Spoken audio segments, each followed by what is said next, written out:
वर्ष झाला मंदिरात करीतो प्रेम भावे आपले स्वागत विद्या मंदिरात. रयत शिक्षण संस्थेचे सद्गुरू गाडगे महाराज कॉलेज कराड शिक्षणशास्त्र विभागांतर्गत आयोजित अग्रणी महाविद्यालय योजनेअंतर्गत एक दिवसीय कार्यशाळा आज या ठिकाणी आयोजित केलेली आहे. या कार्यक्रमासाठी प्रमुख पाहुणे म्हणून Azad college of education Satara येथील प्राध्यापक डॉक्टर नंदकुमार धनवडे सर आज आपणास लाभलेले आहेत. तसेच या कार्यक्रमाचे अध्यक्ष आपल्या कॉलेजचे प्राचार्य डॉक्टर मोहन राजमाने सर यांचे मी मनापासून स्वागत करते. तसेच आपल्या कला विभागाचे विभाग प्रमुख माननीय सूर्यवंशी सर यांचेही मी स्वागत करते. तसेच मराठी विभागाचे विभाग प्रमुख पोल सर यांचेही मनापासून स्वागत करते.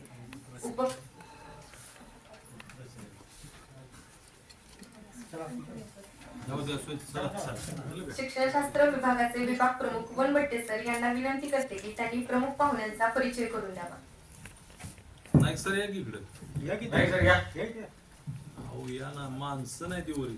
नमस्ते गुड मॉर्निंग. हळूहळू दुर्मिळ होत चालली. पाटील मॅडम या घेतो. पाटील मॅडम या. आज आमच्या ह्या दोन कार्यक्रम आहेत. नेट सेटच्या वर्गाचा आजचा 11वा दिवस आहे की जो 10 युनिटला जोडून हा घेतलेला आहे. त्यांच्यासाठी हे आवश्यक आहे. आणि शिक्षणशास्त्र विभागाच्या अग्रणी महाविद्यालयाचा हा कार्यक्रम व्याख्याता आणि व्याख्यानाचा विषय ठरवतानाच की दोघांनाही देवाना महाविद्यालयात त्या सर्वांना जो विषय उपयोगाचा होईल त्या दृष्टीने हा विषय ठरवलेला आहे. तो छंद आणि मानसिक आरोग्य, हॉबीज अँड मेंटल हेल्थ. आज या कार्यक्रमाच्या निमित्तानं इथं प्रमुख वक्ते म्हणून आपल्या सोबत असलेले प्राध्यापक doctor Nandkumar Dhanawade sir, Azad college of education Satara, महाविद्यालयाचे उपप्राचार्य प्राध्यापक नेताजी सूर्यवंशी सर आणि डॉक्टर रमेश पोल सर, मराठी विभागाचे डॉक्टर बाबा नाईक, हिस्ट्रीचे अभय कुमार पाटील सर, सायकोलॉजीचे म्हणजे आमचा आजचा जो विषय आहे तो सायकोलॉजीला धरून आहे त्याच्या हेड डॉक्टर कल्पना पाटील मॅडम, सोशॉलॉजीचे हेड सूरज काकडी सर आणि इतर सर्व विभागातले प्राध्यापक आणि आपण सर्व विद्यार्थी मित्र. आमच्या एज्युकेशन मध्ये फिलॉसॉफी, सोशॉलॉजी, सायकोलॉजी, हिस्ट्री आणि शालेय विषयातले सर्व विषय असा सगळ्यांचा मिळून हा इंटरडिसिप्लिनरी विषय आहे. या विषयाचं व्याख्यान सर्व विषयांना आवश्यक आहे. गेल्या वेळी आम्ही चला जीवन कौशल्याने जगूया याच्यावरती डॉक्टर जमीर मोमीन यांचं नेट सेटला धरून आणि सर्व विद्यार्थ्यांसाठी असं की जीवन जगण्यासाठी काय पाहिजे, लाईफ स्किल्स एज्युकेशन असं आमचा मूळ विषय आहे. आता हा जो छंद आणि मानसिक आरोग्य आत्ताचा विषय सरने त्यांच्या आवडीचा विषय घेतलेला आहे कारण ते गेले 25-30 वर्ष सायकोलॉजीचं अध्यापन करते आणि आमच्या शिवाजी विद्यापीठामध्ये सायकोलॉजीच्या अध्ययन अध्यापन प्रक्रियेमध्ये आमच्या एज्युकेशन मध्ये त्यांचा हात धरणार माणूस नाही कारण गेली 6 पुस्तकं त्यांनी याच्यावरती प्रकाशित केलेली आहेत. तसं बघितलं तर शिक्षणशास्त्राच्या सर्व एरियांमध्ये त्यांनी लेखन केलेलं आहे, व्याख्यान केलेलं आहे. गाढा अभ्यास आहे. त्यात आपल्याला लाभलेले की मानसिक आरोग्य ठीक असेल तर छंद जोपासता येतील आणि छंद असतील तर मानसिक आरोग्य चांगलं राहील आणि दोन्ही असतील तर अध्ययन अध्यापन प्रक्रिया सुरळीत होईल. आणि कोणतंही काम नेट सेटच्या विद्यार्थ्यांसाठी खास करून सांगतो की तुम्हाला अभ्यास चालू करायचा आहे, अजून चालूच करायचा आहे, काही जण करत आहे आणि बाकीच्यांना आपल्या आयुष्याची दिशा पक्की करायची आहे. या दृष्टीनं अभ्यास करणं, परीक्षा देणं, मार्कलिस्ट मिळवणं, नोकरी मिळवणं हा एक रूढ मार्ग झालेला आहे. परंतु या व्यतिरिक्त आपल्याकडे काय आहे का? आज मी सर्व वर्गात एक साधा प्रश्न विचारला की आज तुम्ही कधी पेपर वाचलाय का? आज नाही. या आठवड्यात कधी वर्तमानपत्र वाचलंय का? एकही नाही. या महिन्यात कधी पेपर वाचले का? कधी नाही. तुम्हाला पण हा सगळ्यांना प्रश्न आहे. आज काय वर्तमानपत्र बघितलंय का पहा, आज राहू दे, एक आठवड्यात कधी पाहिलंय का पहा, एक महिन्याभरात कधी पाहिलंय का पहा. आणि मग आपण या दिशेनं जाऊ शकू का, की ज्याचा आपण फक्त मोबाईल आणि व्हॉट्सअप याच्यावरती आपला जर होत असेल उदरनिर्वाह बौद्धिक, तर मग आपल्या जीवनाला दिशा येईल का. 3 इडियट्स नावाचा एक पिक्चर होता, सगळ्यांना तो माहिती आहे. आणि त्याच्यामध्ये सांगितलं की आपले मन कहे वो करे. आपल्या मनाला जे वाटतं तो तुम्ही, आपल्याला ज्यात आवड आहे त्यामध्ये तुम्ही जा, त्याच्यासाठी वेळ द्या आणि त्यात करिअर करा. आपण ज्याच्यात रस नाही त्याच्यामध्ये करिअर करायसाठी धडपडतो आणि ते पाहिजे ते मिळेल की नाही याची गॅरंटी नाही. एवढं सगळं जरी असलं तरी आपणाला जे मिळालंय त्याच्यामध्ये स्वतःला आवड निर्माण करावी लागते. आणि मग स्वतःचा वेळ स्वतःसाठी काही शिल्लक राहतच नाही, आपण त्याच्याकडे पाहतच नाही. आणि मग मानसिक आरोग्य जे आहे, गेल्या या 1 महिन्याभरातल्या घटना सांगतो की 8 वर्षाच्या मुलीला अटॅक येऊन वरांड्यात शाळेच्या नेली. 10 वर्षाच्या मुलानं आत्महत्या केली, 10वीच्या मुलानं आपल्या इकडे ताजं आत्महत्या केलेली आहे. मग तुमचं मन कशात रमते. एक तर बादर गेल्या महिन्यामध्ये होता, इंस्टाग्राम वरती लाईव्ह सांगितला, सगळे मित्र पाहुणे मंडळी या, आणि आता मी मरतोय उडी मारून इथनं, नदीच्या पुलावरनं उडी मारून दिली. मग तुमचं मन कशामध्ये चाललेलं आहे. आम्ही तर एसटीनं प्रवास करणारी माणसं आहेत, 60-70% माणसं प्रवास पूर्ण होईपर्यंत त्या मोबाईलच्या वर मान सुद्धा काढत नाही. शेजारी कोण बसला याच्याबरोबर गप्पा मारायला वेळ नाही. घरात पालक मुलाला म्हणायचे मोबाईलला हात लावायचा नाही, आता मुलं पालकाला म्हणतात मोबाईलला हात लावायचा. हो पप्पा ठेवा की जरा फोन बाजूला, हो पप्पा ठेवा की जरा बाजूला. पार हनवटी धरून हलवलं तरी बाप दे का, मी कामात आहे ना, या कामात आहे. मग आपण स्वतःला कशामध्ये गुंतवत चाललोय आणि आपलं मानसिक आरोग्य ठीक आहे का. मेलं तरी मी कळत नाही. त्या पबजी गेम मध्ये कितीतरी माणसं मेली, IAS आई वडील आणि पोराला आत्महत्या केली, 7व्या मजल्यावरून उडी मारून मेले. त्यांच्या कितीतरी घटना आहेत. तुम्ही अजून ठणठणीत आहे म्हणून कॉलेज पर्यंत तरी येत आहे. आमची बरीच जनता गार्डन मधनच परत जात, त्याच्यापेक्षा कॅन्टीन मधनं परत जात. एकेकाला इथं धरून आणलं तरी मी ते आपण म्हणतो कवा सपते काही. हे सगळ्यांसाठी आहे. स्वतःला कशामध्ये तरी गुंतवा, तो छंद, तुमचं आरोग्य चांगलं राहील मानसिक, तरच तुम्ही काहीतरी करू शकाल. तुम्हाला नेट सेटच्या 10 व्याख्यानामध्ये प्रत्येकानं सांगितलेलं आहे की तुम्ही पहिला मनावर घ्या, मग अभ्यासाचं काय करायचंय त्याचं नियोजन करा आणि त्याच्यासाठी वेळ द्या. जी शास्त्रशुद्ध माहिती सगळ्यांनी दिली. आज हाच छंद, हेच मानसिक आरोग्य, आपला अभ्यास आणि आपली प्रगती, आपलं मानसिक संतुलन चांगलं राहिलं, आरोग्य चांगलं राहिलं तर आपण सगळं चांगलं. दवाखान्यात तुम्ही जा, डॉक्टर, एक डॉक्टर असे की पेशंट आत येऊन विचारायच्या आधी त्याचे इंजेक्शन भरून गोळ्याचं पाकिट भरून तयार असतं. ते आमच्या डॉक्टर म्हटलं काय ह्याला काय झालेलं नाही, ह्याला काहीतरी इंजेक्शन टोचलं आणि गोळी दिली तरी बी त्याला बरं वाटायला. त्याचा आजार कुठं आहे, त्याच्या मेंदूत आहे. नुसतं गोळी खाली इंजेक्शन घेतलं असा भास जरी झाला, नुसतं दवाखान्याला जाऊन बाहेर आला, डॉक्टरने तपासलं आणि ह्या गोळ्या घ्या, चिठ्ठी दिली, चिठ्ठी बघून सुद्धा त्याला बरं वाटायला, गोळ्या घ्यायचं लांबच. इतकं मानसिक संतुलन किंवा आधार स्वतःला आज राहिलेलं नाही. या दृष्टीनं आजचे वक्ते डॉक्टर नंदकुमार धनवरे सर हे आपल्या इथं आले, खूप आनंद झाला. त्यांचं मी महाविद्यालयाच्या वतीनं, आमच्या छोट्याशा डिपार्टमेंटच्या वतीनं, आमच्या सगळ्या परिवाराच्या वतीनं मनपूर्वक स्वागत करतो. आणि आदरणीय उपप्राचार्य नेताजी सर यांना विनंती करतो की त्यांचं गुलाब पुष्प आणि पुस्तक देऊन स्वागत करा.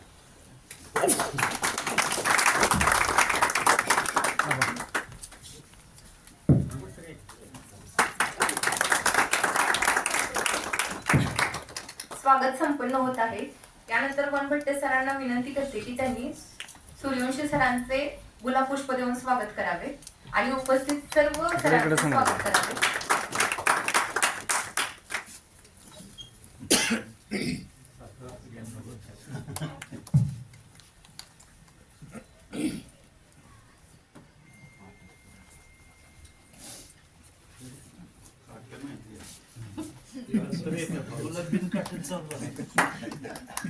स्वागत संपन्न होत आहे. त्यानंतर मी प्रमुख पाहुणे आपल्या आजच्या कार्यक्रमाचे प्रमुख पाहुणे धनवडे सरांना विनंती करते की त्यांनी त्यांचे मनोगत करावे. बुटे सरांचं एक स्वागत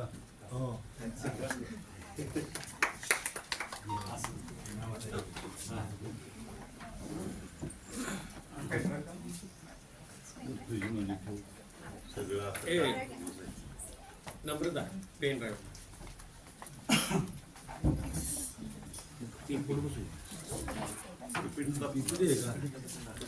तो पेन ड्राईव्ह काढते कॉर्डलेस द्या कॉर्डलेस माहिती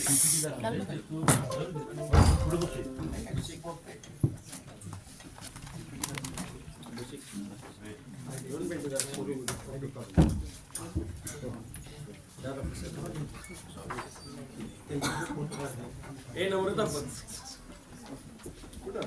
तो पेन ड्राईव्ह काढते मला आणि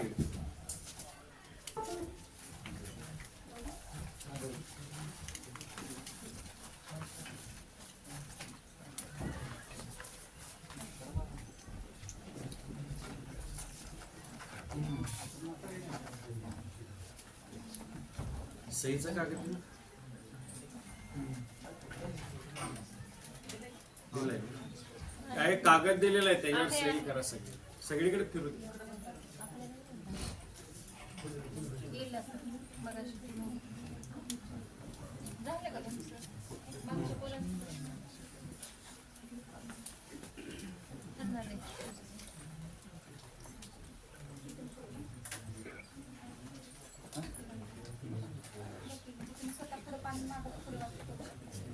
माहिती आहे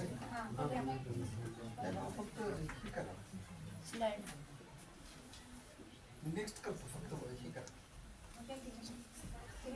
काय फार नाही आहे.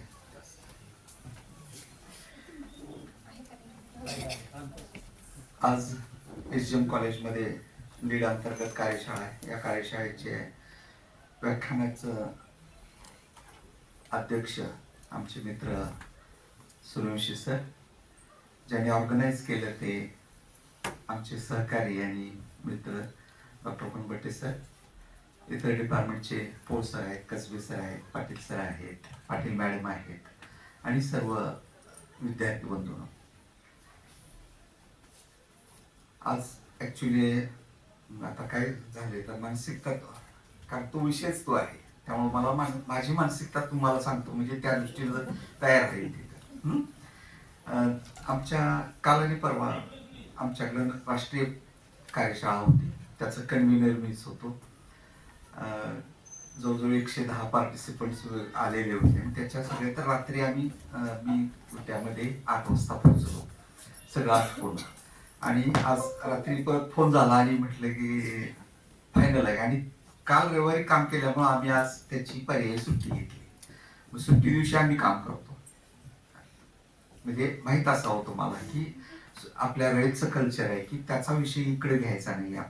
आम्हाला आमच्या कॉलेजला सुट्टी आहे, पण आपलं ठरलेलं होतं, कारण वनबटे सरांशी मी शब्द दिलेला होता की 13 तारखेला मी येणार आणि हे सगळं होतं. फक्त 11-12ला ओव्हरलॅप होत नाही एवढीच काळजी घेतली. म्हटलं ठीक आहे, 13 तारखेला येता येईल ते. तर या दृष्टिकोनातून आपल्याला ज्या वेळेला काम करायचं असतं त्यावेळेला आपलं जे बॅलन्स असतो, तो मनाचा बॅलन्स असतो, तो ठेवावा लागत असतो आणि तो त्या दृष्टीनं काम करायचं असतं. हे जेव्हा काम करायला सुरुवात करतो ना, तेव्हा कुठेही अडचण पडत नाही, फ्रेश, आणि आपण कायम त्या कामामध्ये गुंतून राहतो. आताच सुनील सरांचा आमचा विषय झाला की आमच्या दोघांची 115 दिवस राहिलेले आहेत रिटायरमेंटला. रिटायरमेंटला फक्त 115 दिवस राहिलेले आहे. तर हेही म्हणजे हे आपलं आहे की आपल्याला शेवटच्या दिवशी शेवटचा 5 वाजेपर्यंत जे काही कॉलेजचं टायमिंग असेल ते 11 ते 5 मी सांगितलं फक्त, तर त्यावेळेपर्यंत आपण आपल्या कामामध्ये झोकून दिलं पाहिजे, कारण आपण त्याचं अकाउंटेबिलिटी असते, आपली उत्तरदायित्व आहे त्याचं, आणि ते घेतलेलं असतं आणि ते असा. आणि पुन्हा रयतचं कल्चर पुन्हा वेगळंच आहे हो, त्याची अकाउंटेबिलिटी वेगळीच आहे. आपल्या पेशाची वेगळी आहे आणि रयतची वेगळी आहे. अशा दोन्ही अकाउंटेबिलिटी घेऊन आपल्याला ते काम करायचं असतं. लक्षात आलं ना? आणि म्हणून आपण वेगळ्या दृष्टीनं आपल्याला जायचं असतं. त्यावेळेला सरांशी फोनवर बोलताना की विषय काय असा विषय झाला आणि मग हे दोन गोष्टी आहेत की छंद आणि मानसिक आरोग्य हे दोन वेगवेगळे एरियाज आहेत. की छंद काय आहेत, मुळात छंद काय आहे हे भाग बघावा लागेल आपल्याला, कारण छंद आणि नाद वेगळा असतो. काही जणांना दोन शब्द आहेत. आता मानसशास्त्राची माणसं आहेत तेव्हा आम्हाला थोडस जपून शब्द वापरायला लागतील. छंद आणि नाद वेगळे वेगळे शब्द आहेत. छंद वेळ आणि नाद, नाद काय असू शकतो याचं काही सांगता येत नाही. छंद हा पॉझिटिव्ह असतो काय, म्हणजे आम्ही तर आमच्या ह्याच्यामध्ये मानतो, पण नाद हा पॉझिटिव्ह असेलच असं नाही, तो वेगळा पण असू शकतो. तो आपल्याला पॉझिटिव्ह आणेल, आपल्या जीवनाला उंची पण नेऊन देईल किंवा काही वेळेला संपवून पण जाईल. तो अशा अनेक गोष्टी आहेत, त्याला अनेक कंगोरे आहेत. त्यामुळे त्या दृष्टिकोनातून आपल्याला पुढे जायचं आहे. तर छंद आणि आनंद आणि त्याच्यातून पुन्हा आपल्याला मानसिक आरोग्य, कारण छंद आणि आनंद याचा फार जवळचा संबंध आहे. कारण ज्याच्यामध्ये आनंद मिळतो त्याचा छंद जास्त जोपासला जातो, नाईलाजानं काही केलं जात नाही, आणि त्या आनंदातनं मानसिक आरोग्य आपोआपच चांगलं राहतं. दिवसभरात तुम्हाला जांभई येणार नाही, कारण ज्या छंदानं तुम्ही काम करताना ते केलं ना तर दिवसभरामध्ये एकदाही जांभई येणार नाही, कारण रक्तात ऑक्सिजन कमीच पडत नाही, कारण तेवढी ऊर्जा आपण भरून आलेला असतो, कारण त्या छंदानं मिळते ती. तर ती जी काही रक्तातली ऊर्जा, ऑक्सिजन हा जो भरून घ्यायचा असेल तर आपल्याला कोणता ना कोणता तरी छंद असला पाहिजे. म्हणजे छंदाचे असे अनेक प्रकार आहेत, तर हे झालं पाहिजे. म्हणून पहिलं वाक्य मांडलेलं आहे बघा, रामन सेनचं आहे, ज्याने दक्षिण ध्रुव वरती जाण्याचा मार्ग शोधून काढला, आणि त्यांनी वाक्य लिहिलेलं आहे की दक्षिण ध्रुवावर जायचा मार्ग मी शोधून काढेन आणि नसला तर तयार करेन. किती इच्छाशक्ती आहे हो त्या माणसाची, लक्षात येते का? मग एवढी मोठी इच्छाशक्ती जर असेल, पुढे जाते, एवढी जर इच्छाशक्ती त्या माणसाकडे असेल तर अंटार्क्टिकाची मोहीम त्यांनी यशस्वी करून दाखवली. हे कशामुळं, तर त्यांना याचा अनुभव होता, छंद होता, जायचंय. आणि म्हणून तो विषय मी घेतलेला सुरुवातीला दक्षिण ध्रुवावरच्या स्वारीचं किती पॉझिटिव्ह आहे. आता दुसरं आहे, पु ल देशपांडेंचं चित्र दिसते आपल्याला. आता हे जे पु ल देशपांडेंचं चित्र दिसते ना, त्याच्यात इतकं फार छान लिहिलेलं आहे. याच्या बाबतीत त्यांचं एक वाक्य आहे, सगळं वाचल्यावर लक्षात येईल बघा. पुढं, पोटापाण्याचा उद्योग जिद्दीनं करा, पण तेवढ्यावरच थांबू नका. साहित्य, चित्र, संगीत, नाट्य, शिल्प, खेळ यातल्या एखाद्या तरी कलेशी मैत्री करा, आणि पोटापाण्याचा उद्योग तुम्हाला जगवेल, पण कलेशी जमलेली मैत्री तुम्हाला का जगायचा हे शिकवेल. कारण हे महत्वाचं आहे. कारण काही जणांना काय होतं की चौघड न्यायला आली तरी कळत नाही की मी का जगलो. लक्षात येते ना, चौघांनी पुढे एक जण धरतो, तोपर्यंत कळत नाही मी यात 60 वर्ष, 50 वर्ष, 70 वर्ष का जगलो कळत नाही. तिथं कशासाठी आलो जन्माला, आणि मी मागं काय ठेवून निघालोय काही कळत नाही. मागची गर्दी जमवायची आहे म्हणून चांगलं काम करावं असं नाही तिथं, पण मी काय केलं, मी कशासाठी जगलो, माझी तत्व काय आहेत. आपल्या 19-20 वर्षापर्यंत आपल्या जीवन जगण्याची तत्व निश्चित झाली पाहिजेत. लक्षात आलं का? मला जीवन माझं कसं व्यतीत करायचं आहे हे माझं निश्चित झालं पाहिजे, तरच खऱ्या अर्थाने जीवनाला एक दिशा आणि जीवन एक कृतार्थ होतं तिथं. आणि म्हणून पु ल देशपांडेचं दुसरं वाक्य तुम्हाला सांगतो की त्यांना एक प्रश्न विचारला होता, त्याचं उत्तर ते होतं की मी जन्माला येताना जेवढं जग जसं होतं त्याच्यापेक्षा मरताना मी सुंदर करून जाईल. किती पॉझिटिव्ह माणूस आहे. जसं होतं त्याच्यापेक्षा सुंदर करून जाईल, म्हणजे माझ्या परीने मी काहीतरी त्याच्यात प्रयत्न करेन की जग सुंदर करण्याचा. एवढं चांगली पॉझिटिव्हिटी त्यांच्यामध्ये होते, म्हणून ते पहिलं वाक्य तुमच्या पुढे घेतलेलं होतं.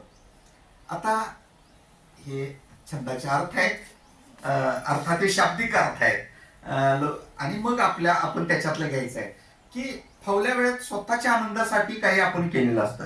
आता फावल्या वेळेत सुरुवात झालेली असते, नंतर कदाचित याच्यातलं रूपांतर दोन प्रकारे होऊ शकतं. छंद फुरसतीच्या वेळेसाठी पण उपयोगी पडतो, आणि छंद करिअर म्हणून पण करता येतो. जर तो छंद चांगला जावा, अगदी सचिन तेंडुलकरचं उदाहरण घेता येतं. काय 10वी पण नाही झालं ना करिअर, छंद होता त्याच्यावरती, म्हणजे जळी स्थळी काष्टी पाशाने त्याला क्रिकेट बॉल एवढंच डोक्यात होतं, करिअर केलं. छंद आणि करिअर या दोन वेगवेगळ्या गोष्टी आहेत, आणि छंद आणि फुरसतीचा उपयोग. मग आम्हाला तुम्हाला त्याच्यावरती नाही होता येत, परंतु फावल्या वेळेमध्ये जसं आता मोरपटे सरांनी सांगितलं की आमच्या 2 तासाच्या प्रवासामध्ये मी तेवढाच प्रवास करतो सर करतात तेवढा रोजचा.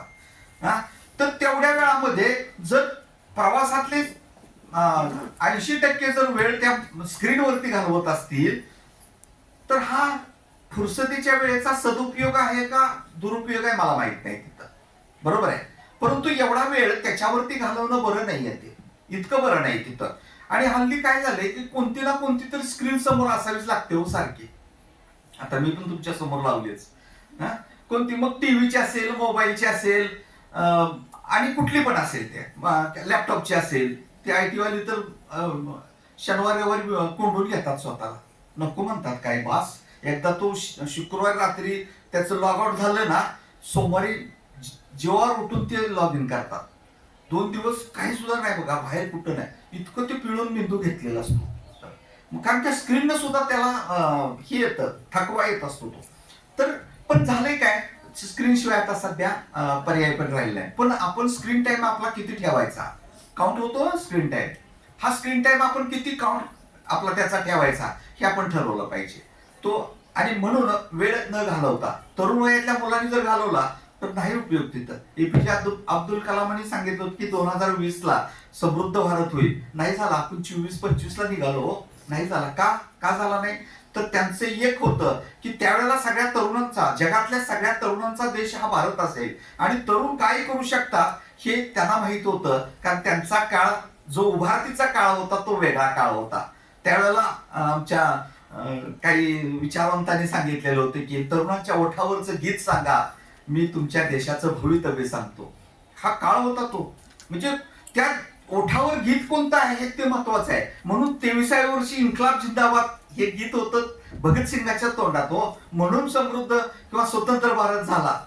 लक्षात येते का? त्या तरुणांना ती गरज होती त्यावेळेच्या की इन्कलाब जिंदाबाद, भारत हा स्वतंत्र झाला पाहिजे. आणि म्हणून त्या तरुणांनी ते 47 पर्यंत ते सगळ्या गोष्टी कराव्या लागल्या. म्हणजे 42ची क्रांती झाली ती तरुणांच्यामुळे झाली जास्त करून. तर हे सगळं आहे. आणि मग आताच्या तरुणांच्या हातामध्ये जर मोबाईलचा स्क्रीन जात असेल आणि त्यांच्या हातून जर काही जास्त होणार नसेल तर 2020चा भारत आपला घडला नाही. आपण 5 वर्ष पुढे निघालोय. अजूनही तरुण भरपूर आहेत आपल्याकडं, जर ते योग्य कारणानं पुढे जाणार असतील. मध्ये कोरोनानं मग आपल्याला नाईलाजानं तो मोबाईल द्यावा लागला त्यांच्या हातात, तो नाईलाजानं द्यावा लागला. पण तो हातातनं आता निघत नाही हातातनं, काय करायचं बरं. आता त्याच्यामुळं आई वडिलांचा पण मोबाईल हातात गेलाय, त्यांच्याही हातातनं निघत नाही. कुटुंब सगळ्या मोबाईलच्या विळख्यात पडले. तरुणाईच नाही तिथं, सगळं कुटुंब पडले. सांगायचं कुणी कुणाला, मुलांना सांगावं तर ते म्हणतात की आता ते बोलत नाहीत आई वडिलांना उलट, पण तरी पण म्हणतात की त्यांच्या हातातच आहे काय. आम्हाला सांगताना सुद्धा ती नजर आमच्याकडे करत नाही. अभ्यास कर म्हणतात तर इकडेच चालू असते ते. हे पण बरं नाही ना वाटत तिथं. लक्षात आलं का? या आपण आपल्यातून बदल केला पाहिजे तरच ह्या गोष्टी सगळ्या शक्य आहेत तिथं. ठीक आहे. तर छंद हा पुढची 3री एक व्याख्या तुमच्या लक्षात येईल बघा. छंद म्हणजे स्वतःचा शोध आहे. येस, अगदी बरोबर आहे. आपली स्वपरिचय आहे, स्वओळख आहे. माहित नसतं पोटेन्शियल माझं काय आहे, माझ्यामध्ये आत काय काय दडले मला माहित नसतं. लक्षात आलं का? दुधाचं उदाहरण आहे. दुधाला माहित नसतं माझ्यात काय काय आहे ते. फक्त एकच काम करावं लागतं पुढचे पदार्थ मिळायला. कारण दुधात दही आहे, ताक आहे, तूप आहे, लोणी आहे मध्येच, बरोबर आहे ना. शेवटचा सगळ्यात स्वादिष्ट, चविष्ट आणि सगळ्यात हायजीन पदार्थ म्हणजे तूप आहे. सात्विक सगळ्यात शेवटचं मिळतं, बरोबर आहे का? मग हे सगळं फक्त त्याला एकच काम करावं लागतं. ते जर नाही केलं तर हे दुधातले पदार्थ वेगळे होत नाहीत. काय करायला लागतं? दुधातले पदार्थ वेगळे व्हायचे असतील तरी हे एकच काम आहे. माऊलीनं संध्याकाळी झोपताना त्या गरम दुधात, कोमट दुधामध्ये 2 थेंब विरजण टाकतात. विरजण नाही टाकलं ना तर शक्यच नाही हे सगळ्या गोष्टी. म्हणून विरजण टाकण्याचं काम हे शिक्षण क्षेत्र करतं. ही जी गुरुजन मंडळी आहेत ते तुमच्यामध्ये विरजण टाकण्याचं काम करत असतात. आणि विरजण मग त्या दुधात विरजण पडलं की त्याचं दही होतं, दहीला उसळलं की लोण्याचा गोळा तयार होतो, ताक बाजूला होतो. लोण्याचा गोळा असा बघितला ना तो असा खाऊसा वाटतो. मग त्याला कडवलं की सात्विक तूप तयार होतं. पण प्रत्येक वेळेला दुधाचा रंग कधी बदलत नाही. दुधाचे जे बाय प्रॉडक्ट्स आहेत ना त्याचा रंग कधी बदलत नाही, पांढराच राहतो. माणसासारखं नाही येते. माणूस प्रत्येक स्थित्यंतराला रंग बदलतोय, बरोबर आहे का? पण तो नैसर्गिक पदार्थ आहे, तो करत नाही. सगळे पदार्थाचे बदल आहेत त्याच्यामध्ये, पण तो करत नाही. तर आपलं तसं झालं पाहिजे. म्हणून तुम्हाला सांगितलं की स्वतःचा शोध आपल्याला घेता आला पाहिजे. माझ्यात पोटेन्शियल काय आहे, म्हणून छंद हा त्याच्यातून तयार होत असतो. आणि म्हणून स्वतःचा शोध आपल्याला घ्यायला लागेल. आवडीनिवडीला, आंतरिक उर्मेना आपल्याला जागा दिली पाहिजे. हा छंदाचा अर्थ आहे. ठीक आहे. आवड आणि छंद दोन तुलना केली आहे. आवड, काही वेळेला आवड असते, आपल्या आवडमध्ये गाणी लावतात सगळे, बरोबर ना. कोण रफीचं लावतो, कोण लताचं लावतो, कोण सुमन कल्याणपूरचं लावतो, वगैरे वगैरे सगळं, बरोबर आहे ना. हे आवड आणि मग त्याचा छंद. वेगवेगळ्या वयामध्ये आपल्याला वेगळ्या गोष्टींची आवड असते प्रत्येक, कारण वयोगट आहे, मानसिक स्थित्यंतर होत असतात. म्हणजे जसा शारीरिक बदल होत असतो तसा मानसिक बदल होत असतो टप्प्याटप्प्यानुसार. सगळे शिक्षणशास्त्राचे असतील त्यामुळे त्यांना माहिती आहे प्रत्येक टप्प्याला जो काही बदल होत असतो, शारीरिक, मानसिक, भावनिक, सामाजिक, हा जो बदल असतो त्या बदलानुसार आपल्या आवडी वेगवेगळ्या असतात. पण छंद कायम असतो, छंद नाही बदलत, तो कायम राहत असतो. वयाच्या आवडी बदलत जातात पण छंद कायम राहतो. आणि आवड काही वेळ आपल्याला साथ देते, दीर्घकाळ नाही आहे तिथं, परंतु छंद जोपासून आपल्याला कायमचा त्याच्यातला जो काही गोडवा असेल तो गोडवा आपल्याला मांडता येतो. पण शेवटचं एक वाक्य हिरव्यामध्ये केलेलं आहे बघा, की आवडीमध्ये जर सातत्य असेल तर त्याचे छंदामध्ये रूपांतर होते. अगदी बरोबर आहे. कारण वाचनाची आवड जर लहानपणी आपल्याला लागली, आपले आई वडील जर वाचत असतील, कधी वेळ मिळाला तर कायम, आता वनपट सर असतील, आम्ही असू, प्रवास करतो, पण प्रवास करत असताना आमच्या बॅगेमध्ये किमान एक तरी लेटेस्ट पुस्तक असतं आमच्या, कायम आमची चर्चा होत असते. आता सर इकडे आले, परंतु दरम्यानच्या काळामध्ये आमच्यामध्ये प्रत्येक महिन्यामध्ये नवं पुस्तक जे पब्लिश झालेलं असतं त्याच्यावरती चर्चा होते, कारण ते वाचलेलं असतं. आणि मग स्टाफ मध्ये ज्या वेळेला आम्ही बसतो त्यावेळेला त्याच्यावरती जास्त चर्चा होते की नवीन पुस्तक कोणाचं आलेलं आहे, सुधामूर्तींचं कोणतं आलेलं आहे, चेतन भगतचं कुठलं पुस्तक आलंय, ही सगळे मग त्याच्यावरती चर्चा. मग वाटतं की अरे नाही वाचलं पाहिजे. मग अशी सरांनी दुसरा आणलं की पेपर वाचला पाहिजे. ठीक आहे, पेपर वाचला, पेपरच्या बातम्या वाचलं आणि तिसऱ्या पानावरचं आपलं संपादकीय वाचणं गरजेचं आहे. सॉरी, चौथ्या पानावरचं संपादकीय वाचलं पाहिजे. काही स्फुट लेख असतात किंवा काही प्रासंगिक लेख असतात ते वाचले पाहिजेत. तुम्ही नेटसेट वाले, एमपीसी वाले तुम्ही विद्यार्थी आहात तर पहिलं तुमचं चौथ्या पानावरती तुम्ही गेलं पाहिजे आणि तिथंच लगेच साईडला प्रासंगिक लेख असतात त्याच्यावरती गेलं पाहिजे. कारण संपादकीय मध्ये सगळ्याचा सार असतो आणि या आठवड्यामध्ये किंवा त्या दिवसामध्ये घडलेली महत्वाची घटना आणि त्याच्यावरती संपादकाने केलेलं मत व्यक्त असतं आणि ते महत्वाचं आहे. कारण ज्या वेळेला एमपीसीच्या आणि इतर ठिकाणी ज्या वेळेला एसे लिहायचा असतो त्यावेळेला तुम्हाला एसे IQ माहिती तुम्ही लिहाल हो, परंतु तुमचं ओपिनियन काय त्याच्यामध्ये आहे का, तुमचं प्रतिबिंब त्या लेखामध्ये येतंय का, 4 ओळी तुमच्या पाहिजेत. हे स्वतःचं थिंकिंग, चिंतन असलं पाहिजे. हे वाचनाच्या आवडीतून शक्य होतं.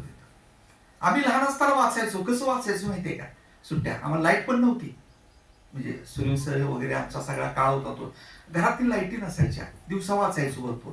आणि मग वाचायचं सुट्टीमध्ये भावंडांची स्पर्धा लागायची.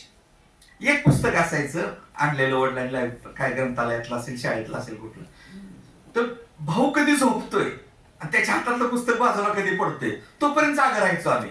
तर ठेवलं की घ्यायचं लगेच आणि फडशा पडायचा नुसता आणि ते मग ते घडी घालून ठेवायचं. मग मी झोपलेला कुणीतरी दुसरा बहीण बघत असते ती, असं आमचं चालायचं. अशी स्पर्धा होती तिथं वाचन. आणि मग काय घडलं, मग त्याच्यामध्ये चरित्र असतील, पुस्तकं कोणती आणतात घरी त्याच्यावर पण बरंच आहे. तुम्ही आम्ही सवय लावली पाहिजे तरच ते शक्य होतं तिथं.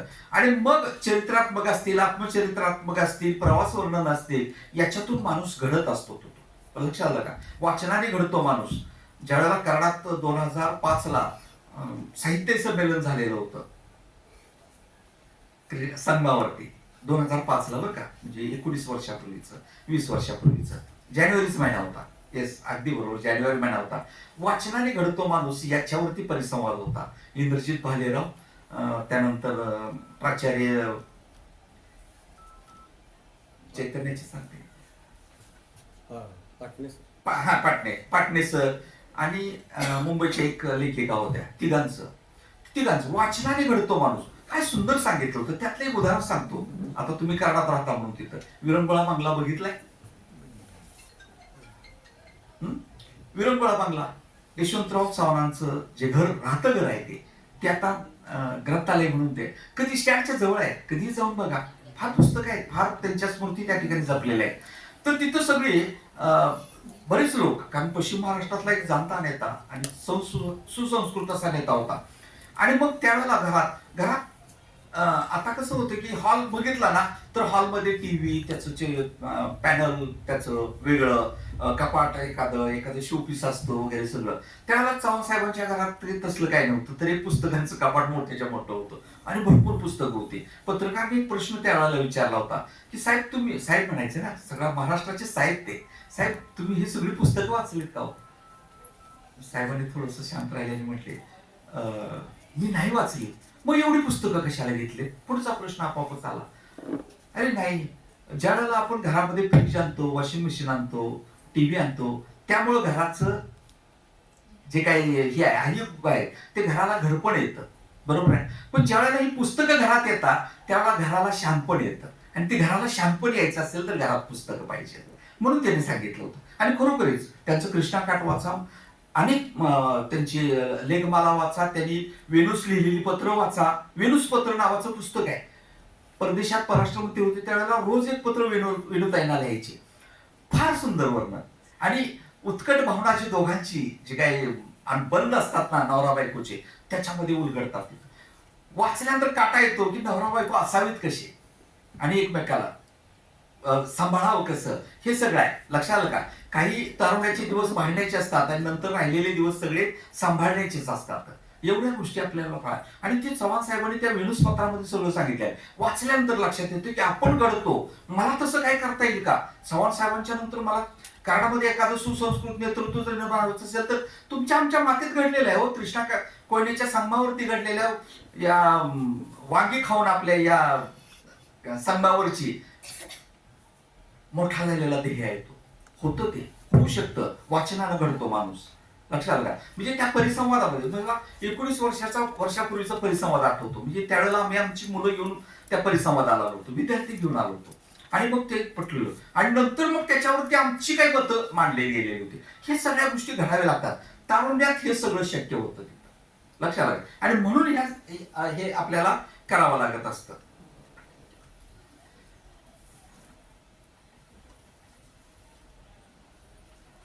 छंद, विरंगुळा की व्यसन, व्यसनात नाही रूपांतर करायचं आपल्याला. विरंगुळा, आनंद. विरंगुळा मीन्स आनंद. शब्द पुन्हा आला बघा.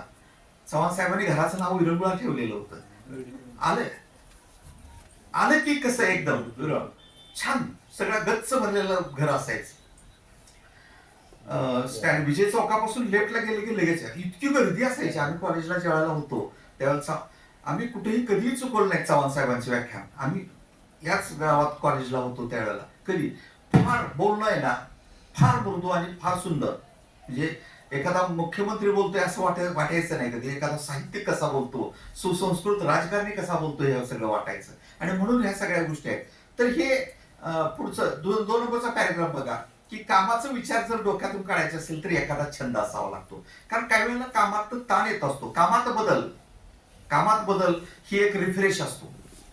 लक्षात आलं का? म्हणजे तेच काम करून थकवा ज्या वेळेला येतो त्यावेळेला ते दुःख असेल, वेदना असेल, ताण असेल, हे सगळं जर आपल्याला बाहेर काढायचं असेल तर आपल्याला कोणता ना कोणता तरी छंद असला पाहिजे, आणि मग तो आपल्याला उपयुक्त पडत असतो. आणि म्हणून आवडीची गोष्ट जर केली तर तुमचं आयुष्य कधीही कंटाळवाणं होत नाही. लक्षात आलं का? आता सुरेश सर ट्रेकिंगची प्रचंड आवड.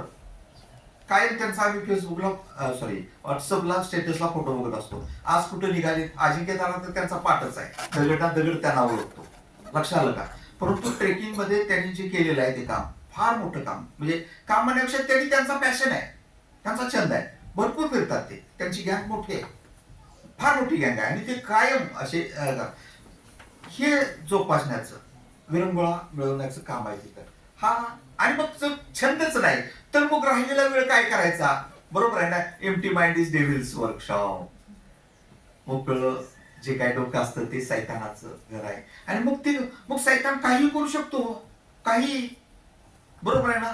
म्हणजे फार विचित्र आहे.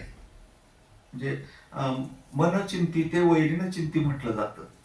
कारण मनासारखं एवढं चंचल आणि अस्थिर कोण नाहीये तिथं. बरोबर? समर्थांनी पण म्हटलंय अचपल मन माझे, अचपल मन माझे. समर्थांनी म्हटलंय. अरे किती चपळ असतं. आता तुम्हाला म्हटलं की मामाचं गाव गेला का सगळे मामाच्या गावात चपळ केवढी वेग आहे त्याला. जगात कुठल्याही आयुधाला किंवा कुठल्याही वाहनाला वेग नाही एवढा मनाला वेग आहे. गेलं तुमचं मन मामाच्या गावात, बरोबर आहे, आणि लगेच तुमच्या सगळ्या तिथल्या काही नाजूक चांगल्या वाईट आठवणी असतील त्याही पुढे आल्या असतील सगळ्या, बरोबर आहे. त्यातनं बाहेर आणि आता आपण पुढे जाऊया, कारण ते मामाच गाव म्हटले फार असते हो. हे मगाशी मी तुम्हाला थोडं सांगितलं होतं की छंद आणि नाद. अरे नादामुळे काही वेळेला बिघडू शकतो, छंदात सोपं जातं. चौथं आहे बघा, तहान भूक झोप पोटासाठी उद्योग आणि कौटुंबिक सुख वेळ काळ श्रम पैसा इत्यादी कुठल्याही गैरसोयीची मानापमानाची पर्वा न करता आपल्या संधीत राहून एखाद्या गोष्टीकडे व त्या गोष्टीतील बारीक बारीक डिटेल्स कडे कायम ध्यास असणाऱ्या आणि त्यासाठी वाटेल ती किंमत देणाऱ्याचा आपण नादिष्ट म्हणू शकतो. नादिष्ट, बरोबर आहे. झाकीर हुसेन नाद कायम, आता गेले ते बोट सतत त्याच्यावरती चालू. आपल्याला एखादं साधं बघा, एखादा प्रश्न आहे, कोड आहे गणितातला एखादा कोड होतो, मला कुणीतरी सांगितलेला रात्री प्रश्न सुटला नाही आपल्याला, रात्री झोपेत तसा मेंदू विचार करतो, नाद लागतो, गणित सोडवण्याचा नाद लागतो आणि मग मध्येच पुन्हा जाग येते, सुटलं. सकाळी उठल्या उठल्या प्रश्न नाही, काही नाही, पहिला कागद घेणार आणि सोडवणार, कारण सुटलेला असतो, सगळा मेंदूला तो विचार केलेला असतो. हे नादानं शक्य होते. ते सकाळी म्हणते अरे ब्रश कर, चहा तरी घे, नाही नाही थांब माझं एवढं राहिलं सुटलंय मला, ते हे होतं शक्य. बघा हे सगळं शक्य होतं. म्हणून मगाशी सांगितलं की आम्ही भावंड झोपेपर्यंत वाट बघायचो आणि त्याच्या हातातलं पुस्तक कधी बाहेर पडतंय त्याला वाचायचो. नाद असावा लागतो सगळं, आणि मग ते शक्य होऊन जातं. तिथं छंदाचे प्रकार आहेत, भरपूर आहेत, माहित असतील किंवा वाचल्यावर सुद्धा लक्षात येतील तुम्हाला. वस्तू जमवण्याचा छंद. आता वस्तू जमवण्यात तिकीट वगैरे काय राहील नाही, तर आम्ही लहानपणी तिकीट गोळा करायचो. पोस्टाचं पाकिट कोण आपण गल्लीत येऊ दे त्याचं पाकिट गोळा करायचं. पाकिट आलं की जाऊन कुठलं वेगळं तिकीट आहे, कुठल्या देशाचं, बाहेर चालू तर मग काय परवणीच, अरे बापरे परदेशातलं तिकीट मिळालं. सगळ्या शाळेत सांगणार परदेशातलं तिकीट आपल्याकडे आले आणि ते एका डायरीला चिटकून ओळीने ठेवायची. तिकीट काळेच पेट्या जमवण्याचा छंद होता. काळेच पेट्या वेगळी वेगळी, खार असायचं, ते गणगाड्या असायचं, इतके प्रकार त्यावेळेला काळेच पेट्या. आता अलीकडे का कमी झालं, लाईटर वगैरे आले, हे सगळं आलं त्यामुळे काळे, तर त्यावेळेला ते होतं सगळं लक्षात. म्हणजे असे काही छंद आपल्याला होते. चित्र आहेत, मॉडेल्स आहेत, अनेक सगळ्या गोष्टी आहेत, दुर्मिळ गोष्टी आहेत, पुस्तकं, मासिकं, गाणी, हे सगळं जमवण्याचा छंद आहे. आमच्या कॉलेजला छंद नाद काय माहित नाही तिथं, परंतु गाणी, रफी, एखाद्याला रफी आवडला ना, मोहम्मद रफी, बस ते गाणं लागलं म्हटलं की संपलं, ताण सगळं हरवतंय. ते तल्लीन होतो माणूस, तल्लीनता येते त्याच्यामध्ये, कारण त्याच्या अत्युच्च टोकापर्यंत आपण पोहोचत असतो. आणि म्हणून आपल्यामध्ये त्या टोकापर्यंत जाण्याचा प्रयत्न आपण केला पाहिजे, कारण हे जे मन असतं ते मन तिथं त्या ठिकाणी रिझवण्याचं आपण काम करत असतो. काही सादरीकरण आता कलेत आहेत, फाईन आर्ट्स, परफॉर्मिंग आर्ट्स विषय असतील तुम्हाला. फाईन आर्ट्स परफॉर्मिंग म्हणजे इथं परफॉर्म करणं, नृत्य, गायन वगैरे हे सगळं. फाईन आर्ट्स म्हणजे कला कौशल्य, रेखाचित्र, चित्र काढणं, कलर काम करणं वगैरे, हे जे काय फाईन आर्ट्स मधले आहेत. परफॉर्म मध्ये तुम्ही स्टेजवरती, प्लॅटफॉर्मवरती सादर करतात, तशातले काय आहेत, अभिनयातले आहेत, जादू आहे. अभिनयात काय अभिनय असतात, एकेकाचा 2 मिनिटाची लकेर सुद्धा तुम्हाला डोळ्यात अश्रू आणू शकते. अभिनयाची कला आहे, जादू आहे त्याच्यामध्ये. पिक्चर बघून येताना आपल्या डोळ्यामध्ये पाणी येतं, म्हणजे जर तसा सॅड प्रसंग असेल तर लक्षात येतं का. हे का होतं तर त्या अभिनयानं तुमच्या पुढे आणलेलं असतं. ते मृत आहे, आपल्याला माहिती आहे, पडद्यावर आहे, सगळं माहित आहे, पण त्या गोष्टीमध्ये इतकं आपण आतमध्ये गेलेलो असतो आणि आपला मेंदू तिथपर्यंत गेलेला असतो की ते इतकं एकरूप झालेलं असतं की न कळत आपल्याला ते येतं. काय वेळेला राग येतो. निळोपले बघितलं की आमच्या त्यावेळेला म्हाताऱ्या बायका बोट मोडायच्या लगेच, हलावय भाड्या असा शब्द वापरायचे. आता स्टेजवर वापरणं बरोबर नाही, परंतु हे डायलॉग म्हाताऱ्या माणसांची त्यावेळेला होते. परंतु ती कसं इतका राग येतो याचा अर्थ विलन केवढा जोरात आहे.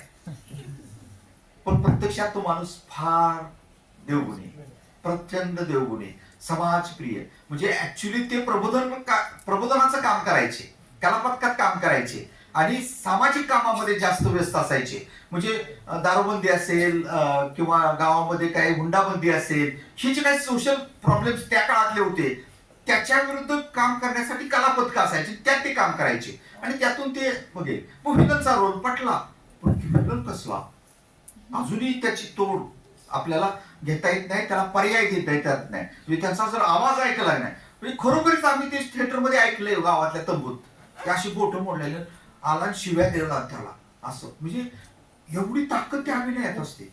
लक्षात आलं का? जादूगार तर आहेच, पुढं नवनिर्मिती आहेत, क्रिएशन्स मध्ये येतो आपण. तिथं या मॉडेल्स असतील, बागकाम आहे, शिल्पकला, पाककला भरपूर आहेत. तुम्हाला फक्त तुम्ही केलं पाहिजे, त्याच्यावरती पॅशन ठेवली पाहिजे. ह्या सगळ्या trekking, hiking, surfing, scuba diving नवीनच्या काळामध्ये, बरोबर आहे ना. रेसर्स आता हल्ली अर्थात त्या महागड्या कार आहेत, आपल्याला त्या सगळ्यांना शक्य होत नाही तिथं, पण ज्याला शक्य आहे ते त्याच्यामध्ये येतात, स्कुबा डायव्हिंग शिकतात. ते पाण्यावरती आपण समुद्राकडेला गेलो किंवा इकडं कोयना बॅकवॉटरला गेलो तर ते आपल्याला ते त्याच्यामध्ये करिअर करता येतं, त्याचा छंद जोपासता येतो. तसं सगळं आहे. ट्रेकिंग आहे, हायकिंग, हे सगळं आहे. त्यानंतर निरीक्षण तर काय जबरदस्त. निसर्गात गेलो ना, भानाला पाहिलं होतं, खरोखरच भानाला पाहिलं होतं. म्हणजे सकाळची वेळ आहे, सायंकाळची वेळ आहे, जंगलात गेलो, पक्षी निरीक्षण. सलीम अलीनं आपलं करिअर केलं त्याच्यावरती, पक्षी निरीक्षणावरती. त्यांना आपले कराडामध्ये डॉक्टर सुधीर कुंभार आहेत, काय पर्यावरणामध्ये काम करतात, सायन्स मध्ये काम काय करतात.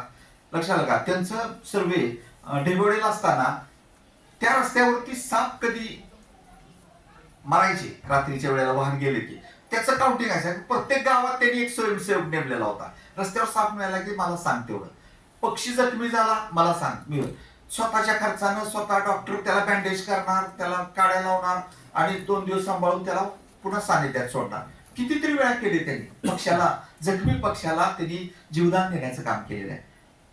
साधी हायस्कूलवर काम करणारी माणसं आहेत, पॅशननं काम करणार. बरं, आपल्या टीचिंग मध्ये कुठं कमी नाही येतो, अजिबात कुठं कमी नाही, सगळं काम करणार. म्हणजे सायन्स आहे, पर्यावरण आहे, त्यानंतर हे पक्ष्यांच्या बाबतीत असेल, झाडांच्या बाबतीत. त्यांना नुसतं झाडाचं फोटो जरी पाठवला तर ती फॅमिली सगळी सांगतात आणि त्याचे उपयोग सांगतात. आणि लगेच नुसतं नाही पुस्तक बघून की तू नुसतं दाखवलं की लगेच सांगतात. केवढा अभ्यास आहे, केवढं त्याच्यावरती करिअर केले. ह्या कराड परिसरामध्ये काम करणार आहे. ते कल्पना चावला सायन्स सेंटर आहे, टिळक हायस्कूलचे शिक्षक आहेत. इथं साताऱ्यामध्ये आपण श्री हॉस्पिटलच्या शेजारी जात असताना तिथं त्यांचं एक सेंटर आहे. मुलांच्या विज्ञानासाठी स्वखर्चानं सगळं लाखो रुपये स्वतः खर्च केलेले आहेत. एक शिक्षक साधा लाखो रुपये आणि मुलांच्यासाठी फ्री. मुलांनी त्याच्यामध्ये आवड निर्माण करून त्याच्यातून इस्रोला मुलं बरीच गेली. त्याच्या माध्यमातून इस्रोला सायंटिस्ट म्हणून गेले असतील किंवा त्याच्यामध्ये काम केलं असेल, एरोनॉटिक्स मध्ये काम केलं असेल, त्याच्यामध्ये गेली ती, त्यांची विद्यार्थी गेले. हा उपयोग म्हणजे त्यांच्या काळामध्ये त्यांच्या आयुष्यामध्ये एक जरी इस्रो सायंटिस्ट झाला तरी सरांचं जीवन सार्थक झालं. एक जरी झाला त्यांच्या 35 वर्षाच्या नोकरीत. आणि काय असतं, सायंटिस्ट काय असे सारखे ठेचायला लागतात का? नाही लागत. मग एक जरी घडला तरी केवढं मोठं काम होतं. आणि हे सगळं घडू शकतं कारण कराडच्या मातीचा गुण तसा आहे. लक्षात आलं का? 2 सह्याद्रीचं पाणी आहे ना, फार म्हणजे आमूलाग्र बदल करणार ते सगळं पाणी आहे. आणि म्हणून हे सगळे तुमच्यामध्ये ते सगळं पोटेन्शियल आहे आणि ते तुम्ही करू शकता, हे आहे त्याच्यामध्ये. आता पुन्हा ही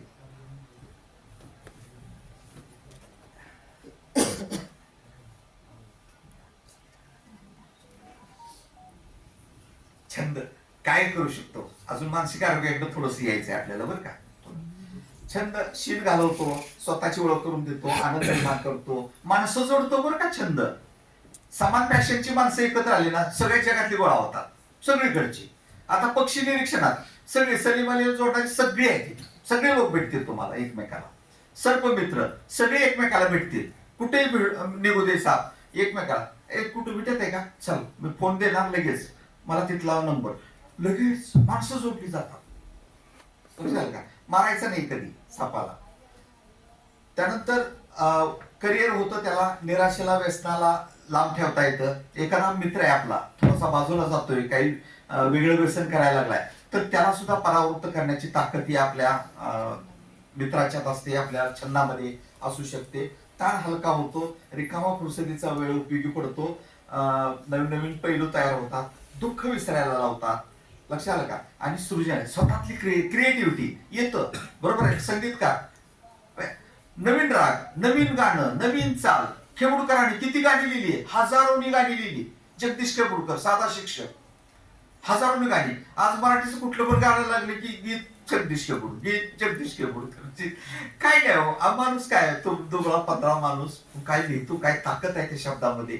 आणि नंतर नंतर असं झालं की प्रसंगाला धरून काहीही करायला, प्रसंग आहे असा असा सांगणार लेखक, जो पटकथा कराय असा असा प्रसंग आहे, मला गाणं पाहिजे, प्रसंग सांगायचा आणि गाणं लिहून घ्यायचं खेबुडकरांच्याकडनं. काय शब्दातली जादू आहे, लक्षात हे केलेलं आहे. म्हणून सांगितलं तुम्हाला क्रिएटिव्हिटी आहे त्याच्यामध्ये. त्यानंतर औषधासारखं काम करतो, औषधच आहे ते.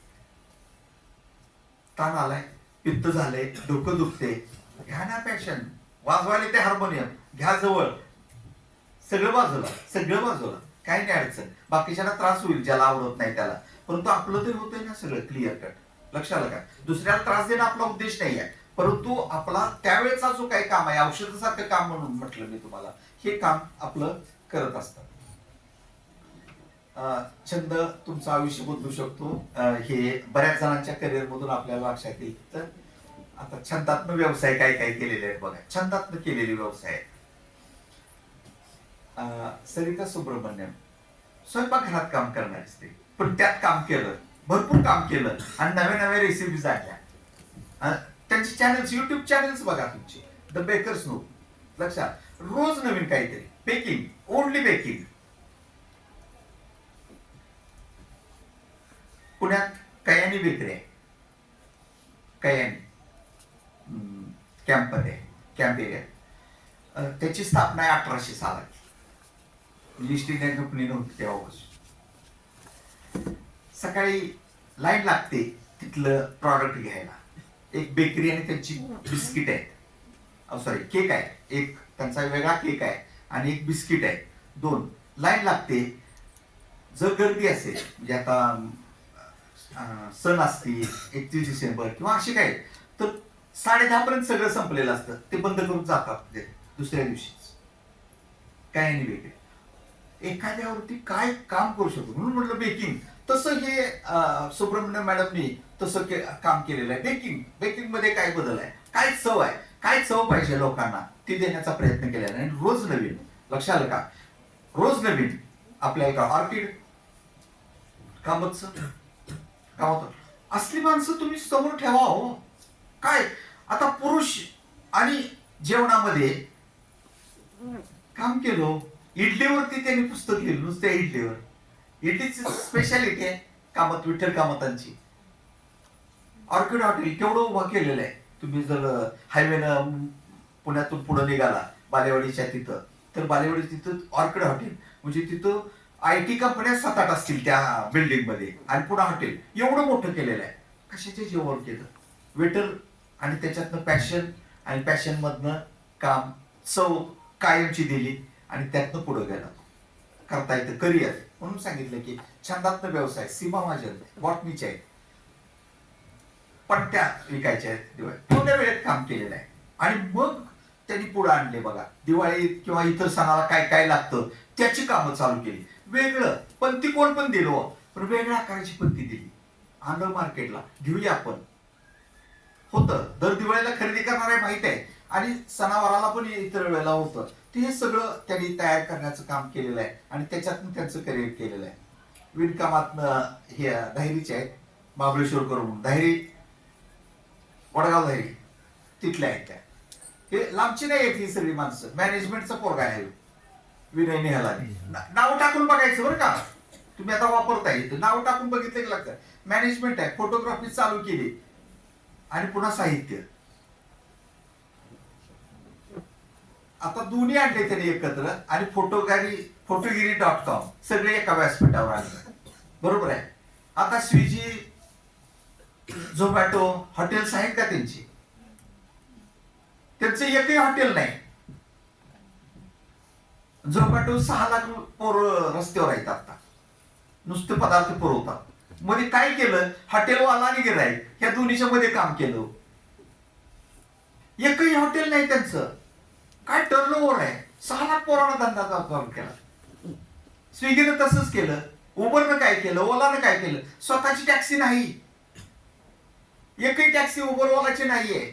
बिझनेस करिअर केलं छंदातनं, ड्रायव्हिंग त्याच्यातनं सुरुवात झाली. आणि मग लोकांना काय गरज आहे, विश्वास पाहिजे आणि वेळेत आलं पाहिजे. आपण उतरण्यापूर्वी रेल्वे स्टेशनला मी माझी 5:35ला गाडी येणार आहे, 5:30ला गाडी तुमच्या दारात असेल, ओलाची गॅरंटी आहे. लक्षात आलं का? हे महत्वाचं आहे, विश्वास आणि ते सगळं. मग करिअर करता येतं आपल्याला छंदात. शादी.com काय असतील त्याच्यातले लक्षात येईल तुम्हाला. शादी.com काय आहे?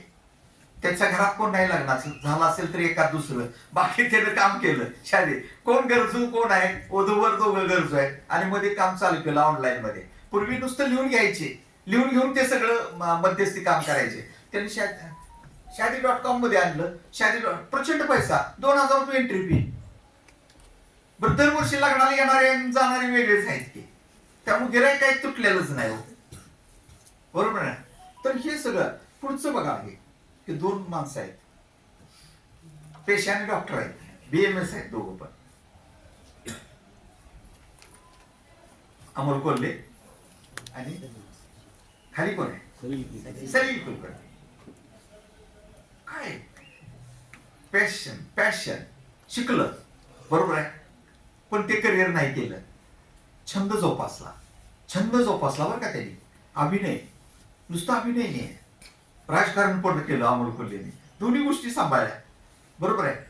सलील कुलकर्णी BMS डॉक्टर, शब्द त्याच्याकडे प्रचंड शब्द, काय ताकद आहे त्या ह्याच्यात संगीतामध्ये. त्यांच्या मुलगी पण त्यांची बघा, म्हणजे त्यांची मुलगी पण आता गायला लागली, किती 6 वर्षाची घरात. त्यामुळे काय होतं की घरामध्ये सगळ्या गोष्टी आलेल्या आहेत. कालच मी एक बातमी वाचली, गदी माडगुळकरांची पणती 4थी पिढी लिहायला पुस्तक पब्लिश केलं 4थ्या पिढीनं. गदी माडगुळकरांच्या, गदी माडगुळ गीत रामायण लिहिलं, जग केवढं प्रसिद्ध. 4थी पिढी आली. लक्षात येते का? तर ह्या वातावरणामुळे ह्या सगळ्या गोष्टी होत जातात.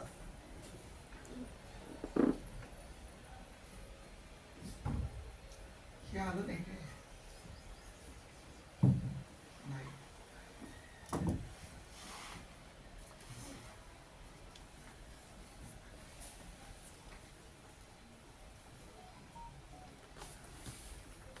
ती SGMचीच 30 लागली ना. हा, कारण त्याच्यामध्ये मानसिक आरोग्याचा एक पॉइंट होता, तो मिस झाला. मानसिक आरोग्याचा जो भाग आहे की मानसिक जे आजार आहेत, आता इथे थोडंसं थांबू म्हणजे ह्याच्याकडे न जाता मी बरोबर बोलतो. मानसिक आजार जे आहेत, आता छंद आणि मानसिक आरोग्याचा संबंध आपल्याला सांगायचा आहे की मानसिक आजार जे आहेत त्याच्यामध्ये पहिला आहे, सगळ्यात कॉमन रोग आहे तो डिप्रेशनचा आहे. डिप्रेशन म्हणजे काय, कायम तो दुःखी असतो, निराश असतो, त्याचा आत्मविश्वास थोडा गेलेला असतो, तो डिप्रेशन मधला हा पहिला पार्ट आहे. लक्षात आलं का? मानसिक आजार म्हणजे मनाला झालेला आजार असतो हा डिप्रेशन. ऍक्च्युली काय मेडिसिन्स नाही आहेत त्याला. दुसरा आहे तो उद्विग्नता, ज्याला एन्झायटी म्हणतो आपण. चिंता असते, चिंता आहे, काळजी आहे, अतिभीती असते, अस्वस्थता असते त्याच्यामध्ये. लक्षात आलं का? ही एन्झायटी आहे. तर हा दुसरा पार्ट येतो. तिसरा पार्ट येतो तो स्क्रिझोफ्रेनिया. म्हणजे त्यामध्ये काय होतं की काही साधं उदाहरण द्यायचं म्हणजे की वास्तव आणि भ्रम याचा त्याला फरकच म्हणजे करता येत नाही. जे अंधभक्त असतात का नाही, आता मी आता अलीकडचं उदाहरण देतो, हे जे अंधभक्त असतात ना, ते वास्तव स्वीकारायलाच तयार नाहीत. हे डोक्यात बसलं ना तेच, मग त्यानं काय पण करू दे बघा, सगळं त्यांचं पटत असतं. तो वास्तवात यायला तयार नाही, तो भ्रमातच राहत असतो तो. लक्षात आलं का? तर ह्या 2 गोष्टी आहेत. तशी माणसं सुद्धा ही असतात, एकल्ली असतात एका दिशेनं. आणि दुसरी आहे पुन्हा असं आहे की बायपोलर डिसऑर्डर असते. म्हणजे काय होतं की टोकाची 2 भूमिका असतात. क्षणात शांत असतात तर क्षणात तो असं एकदम व्हायलंट होतात. कळत अंदाजच बांधता येत नाही त्या माणसाचा काय बाबा स्वभाव आहे. हे असं होऊ शकतं चढ उतार. म्हणजे क्षणात काही रागीट होतात, मग एकदम शांत होतात, मग अबोल होतात, हे सगळं सगळं म्हणजे ते सगळे काय बदल आहे ते बदल असे फार पराकोटीचे टोकाचे असू शकतात. आणि तिसरा आहे तो ओसीडीचा ऑब्सेसिव्ह कंपल्सिव्ह डिसऑर्डर. काय वेळेला हा जो ओसीडी आहे ना हा अनेक जणांना होत असतो. काही लोक वारंवार तेच तेच बोलत असतात बघा, कोणी भेटू दे तीच उदाहरणं तेच प्रसंग तेच कायम सांगत असतात. बरोबर आहे का नाही? मग सर्वसाधारण कसं होतं की हा कुटुंबामध्ये जास्त असतो. म्हणजे नंदेचं पटलं नाही सारखं त्या नंदेचं सांगत बसायचं तेच, आणि पण तेच प्रसंग तेच सगळं, सासूचं तेच तेच तेच सगळं. अर्थात चांगलं पण असतंय बरं का, तसं पण नाही आहे. म्हणजे तुम्ही म्हणाल की हे सगळ्याच घरात होत असं नाही, पण एक उदाहरण म्हणून तुम्हाला सांगतो की हा जो पार्ट आहे तो आपलं प्रत्येक वेळेला भेटायला गेलो ना नव्यानं कसं चाललंय तुझं, पुन्हा तेच घरा, पुन्हा तेच सगळं काय म्हणतो आपण रडगाणं तेच चालू, तीच उदाहरणं तेच प्रसंग. पुन्हा भेटायला गेलो, फोन केला, आता कसं आहे ताई, पुन्हा तेच. अरे म्हणजे हे जे होतं ना हे बेकार असतं, त्यातनं बाहेरच निघायला तयार नाही. आणि ज्यावेळेला त्यातनं बाहेर येते त्यावेळेला ते काय होतं की ऑटिझम मध्ये जाऊ शकतात, स्वमग्न मध्ये जाऊ शकतात. जर जास्त प्रमाण झालं तर मग ते आपल्या विश्वात राहतात, त्यांना बाकीचं आजूबाजूचं काही कळायला तयार होत नाही. आणि मग आपल्याला थोडस जास्त प्रमाणामधलं आरोग्य बिघडण्याची शक्यता असते आणि म्हणून आपल्याला पुढे जावं लागतं. आणि मग हे सगळं जर त्याच्यातून बाहेर काढायचं असेल तर आपल्याला काही छंद असणं गरजेचं आहे. कारण छंदातून आपल्याला आनंद निर्माण होत असतो आणि तो मिळवण्याचा आपण प्रयत्न करत असतो. तर छंद लागतो तरी कसा हो, छंद लागतो. सर घरात एखादा अक्षर चांगला असेल, घरात एखाद्याचं वडिलांचं अक्षर चांगलं आहे, आईचं अक्षर चांगलं आहे, तर मुलांचं आपोआप होतं आपोआप तयार होतं. हस्ताक्षर मी सांगितलं तुम्हाला तर तयार होतं आपोआप. आणि मग त्याच्यातून तो पुढचा पार्ट जात असतो. घरात कोण गाणं म्हणत असेल, चांगला आवाज असेल, ऐकावंसं वाटत असेल, कानाला मधुर वाटत असेल, तर आपोआपच लहान मुलं पण तसंच चांगलं गाण्याचा प्रयत्न करत असतात. वातावरणाचा परिणाम होत असतो. ते लक्षात आलं का? म्हणजे दीनानाथ मंगेशकरांचं उदाहरण देतात. दीनानाथ मंगेशकर संगीतकार होते आणि म्हणून लता दिदी घडल्या, उषाताई घडल्या, मीनाताई घडल्या, बरोबर, हृदयनाथ घडले, पुन्हा आदिनाथ आला पुढं. किती पुढची पिढी आली. हा बरोबर. तर हे छंदाचे जे काही पॉझिटिव्ह परिणाम आहेत, हे पॉझिटिव्ह परिणाम मानसिक आरोग्याच्या दृष्टिकोनातून हे आलेले आहेत. तणाव कमी होतो, 100% तणाव कमी होतो. कारण ताणतणावाचं व्यवस्थापन आपल्याला या छंदाच्या माध्यमातून करता येतो. जसा वेळ मिळाला तसा आपल्याला त्याच्यावरती जो स्ट्रेस आलेला असतो तो स्ट्रेस घालवण्याचा आपल्याला काम करता येतं. आणि तो स्ट्रेस आपल्याला तो कामासाठी वेळेच्या व्यवस्थापनासाठी पण उपयोगी पडत असतो. त्यानंतर एकाग्रता आणि स्मरणशक्ती 100% मी चॅलेंज देऊन सांगतो, आपलं पर्सनल उदाहरण आहे की एकाग्रता आणि स्मरणशक्ती प्रचंड वाढते. फक्त तुम्ही एका पॅशनवरती ठाम राहा, आपोआप त्यांचं होणार. कारण आजूबाजूला चंचल मन अजिबात राहत नाही, अस्थिर तर अजिबात राहत नाही आपलं मन. त्यामुळे एका गोष्टीकडे किती कॉन्सन्ट्रेट करू शकतो हे आपल्याला माहिती आहे. लक्षात आलं का?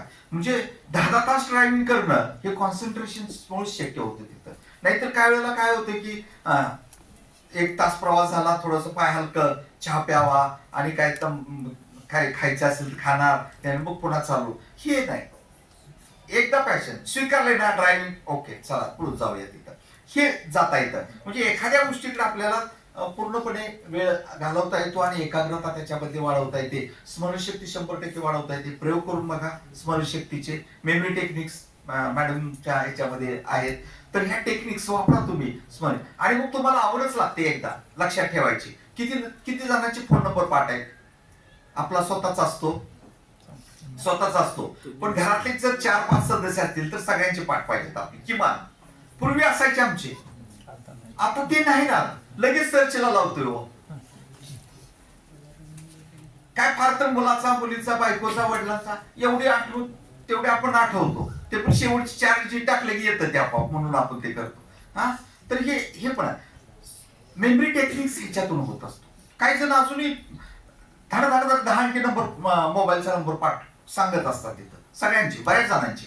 हे सगळं आपले संस्थेचे अध्यक्ष शरद पवार साहेब, त्यांचं जे गुण आहे ते त्यात आहे. मेमरी टेक्निक जबरदस्त. कुठेही जावा महाराष्ट्रात, कुठल्याही खेडेपाड्यात जावा, टोपण नाव, त्याचं सगळा व्यवसाय, सगळं सगळं माहीत असतं. गेले की बघितल्याबरोबर सांगतात. आणि 20-20 वर्षानंतर भेटलेल्या माणसांचं नाव डायरेक्ट, तात्या काय चाललंय, दुकान आहे ना व्यवस्थित चालू. हे जे आहे ना, हे मेमरी टेक्निक. म्हणून स्मरणशक्ती वाढवतात येते आपल्याला. स्वतःसाठी वेळ मिळतो, काढतो आपण, कारण आपली पॅशन जर असेल तर त्यासाठी वेळ काढतो. त्यानंतर सामाजिक संबंध वाढतात. बरोबर आहे, मगाशी तुम्हाला उदाहरणता सांगितली होती की सामाजिक संबंध वाढतात. सृजनशीलता आणि क्रिएटिव्हिटी वाढतेच बरं का. आता ही सृजनशीलता आणि क्रिएटिव्हिटी याच्यामध्ये अनेक गोष्टी आहेत. संगीत असेल, कला असेल, निसर्ग असेल, भ्रमंती असेल, फोटोग्राफी असेल. फोटो सहज काढला आणि तो आवडला, सगळ्यांना आवडला, सुरुवात होते तिथून फोटो काढायला. मग आपण वेगळा कॅमेरा घेतो, डिजिटल कॅमेरा घेतो, आणि मग आपल्याला सवय लागते की डिजिटल फोटोग्राफीची. आणि मग अँगल कुठला घ्यावा. आता एकाच फोटोचा फोटो सगळी काढतात, पण काही जण वेगळा अँगल घेऊन त्या फोटोचा फोटो काढला की तो वेगळा वाटतो. अरे किती छान आहे. म्हणजे हे जे काही वेगळेपण आहे ते हे वेगळेपण आपल्याला जपता आलं. त्याच्यातून छंद लागायला सुरुवात होते. मनोरंजन आनंद आहे. स्वतःची ओळख आपल्याला निर्माण करता येते 100%. म्हणजे एखादं नाव घेतलं, जसं सलीम अलींचं नाव घेतलं जातं, मी सुधीर कुंभारांचं नाव घेतलं कराडामध्ये, तसं इथं कराडामध्ये सर्पमित्र म्हणा, पर्यावरण म्हणा आणि काही म्हणा म्हटलं की सुधीर कुंभार आठवतात आणि RR कुंभार आठवतात. ही सगळी माणसं लगेच आठवतात आणि त्यांच्याकडे आपल्याला बोलावं असं वाटतं. ह्या सगळ्या गोष्टी आहेत. त्यानंतर शारीरिक तंदुरुस्ती राहते. मग सांगितलं की दिवसभरात जांभई येणार नाही तुम्हाला, तुम्ही त्या पॅशननं काम करत असाल तर. आणि तत्कालीन आनंद तुम्हाला मिळतो. निसर्गाशी जोडून घेता येतो. कौटुंबिक संस्काराचा छंद लावता येतो. कारण आता कसं आहे की सगळं समाज काय दुरुस्त होईल असं काय वाटायला तयार नाही हो. फार अवघड आहे. आमचं बऱ्याच वेळा चर्चा होते. आपली गांभीर्यता कमी व्हायला लागली. तुमचं तुम्हाला परीक्षण करा, इंट्रोस्पेक्ट करा, स्वतःला आत्मपरीक्षण करा. आपली गांभीर्यता कमी झाली. आपण 1 तास एका जागेवर थांबू शकत नाही. आपल्याला रील्स मुळे अशा सवय लागले की ढकल, दिसलं नाही की ढकल. सेम तसा मेंदूला सवय लागली हो आपल्याला. नाही ना आवडला ढकल. आज घटस्फोटांचं प्रमाण वाढलेलं आहे, याचं कारण ते आहे. नाही पटलं चल, काही वाटत नाही हो. आम्ही लहान असताना गावात एक घटस्फोट म्हणलं की 10 वेळा विचार करायला लागायचा, ती शब्द वापरायचे सगळं. नाहीला जर का असे ना, पण कुटुंब आहे शेवटी. हे नवरा बायको आहे, थोड्याशा मतभेद होतील, परंतु एक टोकाला जाऊन विभक्त राहणं 10 वर्षानंतर तुम्हाला जर तुमचं पटत नाही असं कळालं तर हे काही चांगलं नाही ना. 10 वर्षानंतर तुम्ही जुळत नाही असं कसं शक्य होतं. एकमेकाला जुळून माणसाचं मन आहे, एकमेकाला जुळवून घेतोच तो आपण, लक्षात आलं का. पण आता तसं राहिलेलं नाही. आणि याचा परिणाम असा आहे, मेंदूला सवय लागली मॅडम की रील्स मुळे सवय लागली असं माझं मत आहे. की तुम्हाला नाही चल ढकल ढकल ढकल पुढं, आणि ती जे ढकल पुढं आणि ते आवड, मग ते किती बघतोय, त्याला काही दार आहे का. मी 2 तास प्रवास करतो, मुलांच्याकडे माझं निरीक्षण असतं. आणि तुमच्या कॉलेजला येणारी पण आहेत मुलं त्यात, कारण हाच रूट आहे माझा, विटा, कराड आणि साताराचा. त्यामुळं कडेगावची मुलं आहेत, कडेपूरची मुलं आहेत, इकडे येणारी आहेत. बघतो सतत मोबाईल, सगळी पोरं आहे, गच्च गर्दी आहे. एकमेकाशी बोलायला तयार नाहीत, नव्या विषयावरती बोलायला तयार नाहीत, नवीन आज काय घडलंय त्याच्यावरती बोलायला तयार नाहीत, मणिपूरवरती बोलायला तयार नाहीत. बरोबर आहे का. म्हणजे जे काही ज्वलंत प्रश्न निर्माण झालाय त्याच्यावरती बोलायला तयार नाही. तिथं काय करणार, चिंतन कुणी करायचं. मग आम्ही म्हाताऱ्या माणसांनी चिंतन करायचं, दिशा द्यायची कुणी करायचं. तुमच्यासारख्या विद्यार्थ्यांनीच केलं पाहिजे. कारण तेच देशाला आम्ही देणारे नागरिक आहोत, सुजाण नागरिक आहोत. तुम्हीच आहे ना. हे घडवण्याचं काम आहे वर्गा. म्हणून कोठारे आयोगाने सांगितलेलं की वर्गावर्गामध्ये देशाचे शिल्पकार घडतायत हो. हे तुम्ही आम्ही देशाला देणार आहे. यातलाच कोण सोसायटीचा चेअरमन होईल, गावचा सरपंच होईल, नेता होईल, एखादा समाज कार्यकर्ता होईल, चांगला शेती करणारा होईल, एखादा बँकेतला अधिकारी होईल, हे तुम्हीच करणार आहे ना. हे पुढचं सगळं तुम्ही चालवायचं आहे. एखादा धुबी होईल, एखादा इस्त्रीवाला होईल, लॉन्ड्रीवाला होईल, हॉटेलवाला होईल, अनेक सगळे. कारण त्याशिवाय जुळणार नाही. हे सगळे सायंटिस्ट होऊन चालणार आहे का, नाही चालणार. सगळे म्हणजे सगळ्या पेशातले लोक आपल्याला व्हावे लागतील तिथं. आणि हे कुठं घडणार आहे? वर्गातच घडणार आहे. लक्षात आलं का? आता 98% मार्क पडले 10वीला आणि दुपारचा डबा चोरून खातोय का? तर आईनं श्रीखंड दिले सकाळी डब्यात, आणि आईनं सांगितले की श्रीखंड दिले, आता एकटाच जेवास. चूक कुणाची आहे मला काय माहित नाही. रोज तू जेवतो 7-8 जणांच्या दुपारचा डबा, आज श्रीखंड दिले म्हणून एकटा जेवतो. 98% मार्क काय जाळायचे?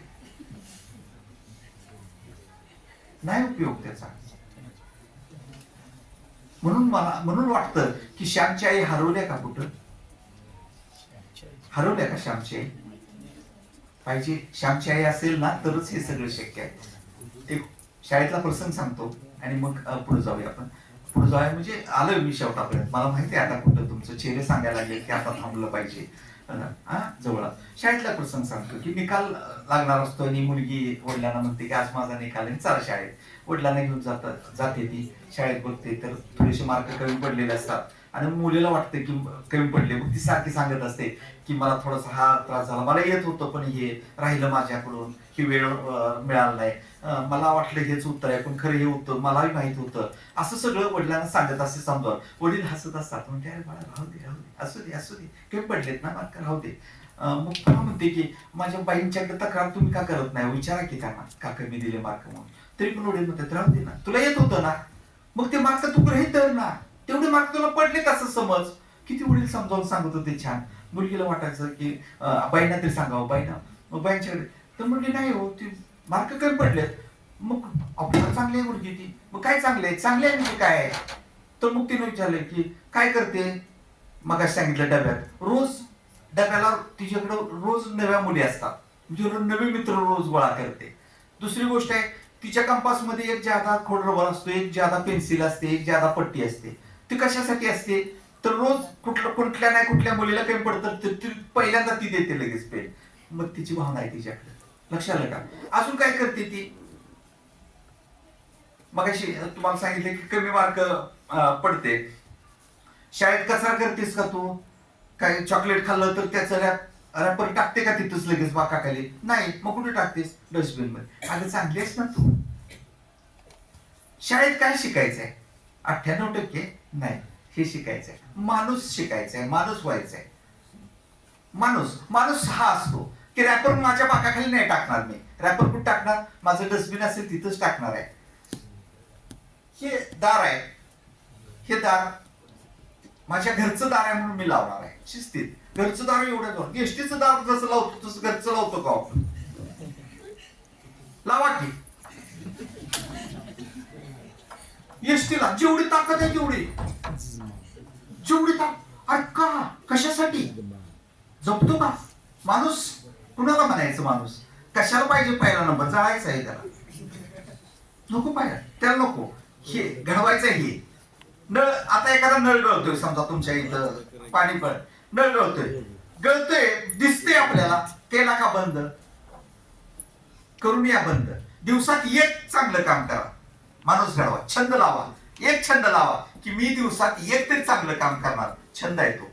नळ बंद केला, छंद आहे. एसटीचं दार हळूच लावलं तरी सुद्धा नाही मी अहो तेवढं. मग ते बंद बिघडत नाही तर काय होतो? लावतो नाही लावत आपण. तिथं लाईट, आपल्या घरातली लाईट जिथं आपण आहे तिथलीच तेवढी लावावी. ज्या खोलीत आपण नाहीये तिथली लाईट नाही लावायची. हे घरात करतो, कॉलेजमध्ये करतो का? फॅन बाहेर पडताना फॅन लाईट बंद केल्या, शेवटच्याने बघितलं का पहिल्याने बघितलं का? कुणाला तरी एखाला तरी वाटलं पाहिजे की जाताना सगळ्या लाईट फॅन बंद आहेत का? ही भावना तयार झाली पाहिजे. माणूस ह्याला म्हणायचंय, बरोबर? मग त्या मुलीला पुन्हा वडिलांनी प्रश्न, तू टीचरना रिस्पेक्ट देतेस का? देते. अरे मग तुला हेच शिकायचं आहे ना. मग तू कमी मार्क पडले म्हणून काय बिघडत नाही, असू दे. तू माणूस म्हणून तू चांगले आहेस ना, मग मला तेच करायचंय, तेच पाहिजे. आणि हे सगळं महत्वाचं आहे की सुसंस्कृत माणूस तयार होणं महत्वाचं आहे. लक्षात आलं का? तर ह्या सगळ्या गोष्टी आहेत. अजून एक उदाहरण सांगतो. माणूस कसा घडायचा असतो. आता शेवटाकडे आलोय आपण, त्यामुळं उदाहरणं वाढत जातील हळूहळू, कारण वाटतंय मला थोडस बोलावं तिथं. पण मी वेळ बघितलेली नाही. किती तास झाला? एक उदाहरण सांगतो. एक राजा लहर आली की मला बाहेर विहिरीवरती जाऊन आंघोळ करायची. राजा लहर आली आंघोळ करायच्या विहिरीवरती जाऊन, आणि निघाला, सेवकाला घेतला आणि निघाला विहिरीवरती आंघोळ करायला. विहिरीवरती गेला, सेवकाला सांगितलं बघ रे विहिरीवरती गर्दी किती आहे.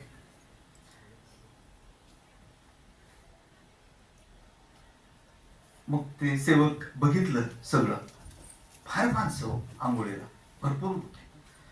पण ते जो रहाट होता, रहाट म्हणजे ते पाणी खेचायचा जो पार्ट असतो तर त्याला रहाट म्हणतात. तर तिथं गेल्यानंतर तिथं त्याला लक्षात आलं की एवढी माणसं आहेत. जाताना तिथे एक दगड होता, त्या दगडाला ठेचकायचे लोक पुढे जायचे त्या आंघोळीच्या ठिकाणी. सगळी सगळी तशीच करायची, प्रत्येक जायचं ते त्या दगडाला ठेचायचं. तिथे एक भिकारी उभा होता, त्याला पाणी पण पाहिजे होतं, द्यायचं होतं, पण एवढी गर्दी होती की त्याला जायलाच येईना. दोन गोष्टी आहेत तिथं, ते दगड एक होता तो ठेचकायचे आणि ते भिकाऱ्याला कोण काही पाणी द्यायला नाही. सेवक सगळं बघत होता. तेवढ्यात एक माणूस आला आणि त्यानं काय केलं की ठेचकळत ना तो दगड केला आणि बाजूला टाकून दिला आणि त्यातनं पुढे गेला आणि थोडंसं पाणी घेऊन आला त्या भिकाऱ्याला दिलं.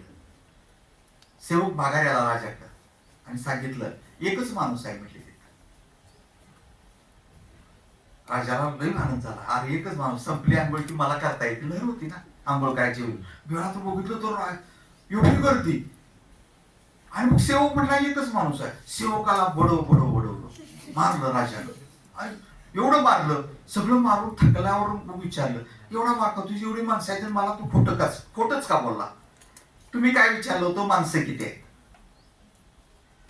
गर्दी किती आहे विचारलं का, माणसं किती आहेत. मला माणूस एकच दिसला, ज्यानं दगड बाजूला केला आणि ज्यानं त्या भिकाऱ्याला पाणी दिलं तो माणूस एकच मला भेटला. गर्दीत माणूस शोधतो, गर्दीत माणूस शोधतो मी. हा महत्वाचा आहे. छंदानं चांगल्या विचारानं आपल्याला हे सगळं घडवता येतं, हे सगळं असावं असं मला वाटतं. मला वनबट सरांनी इथं बोलवून काही विचार मांडण्याची संधी दिली त्याबद्दल मी HM कॉलेज सर्व स्टाफ आणि वनबट सर आणि ते सुरेश सर असतील, पाटील सर, कसबे सर असतील, या सर्वांचे मी आभार मानतो आणि मी या ठिकाणी थांबतो. जय हिंद, जय भारत. अध्यक्षीय भाषण सूर्यवंशी सर व्यक्त करतायत. मी त्यांना विनंती करते की त्यांनी अध्यक्षीय भाषण व्यक्त करावे. सर्वांना आजच्या कार्यक्रमाचे अध्यक्ष आपल्या महाविद्यालयाचे उपप्राचार्य सूर्यवंशी सरांना मी विनंती करते की त्यांनी अध्यक्ष मंतव्य व्यक्त करावे.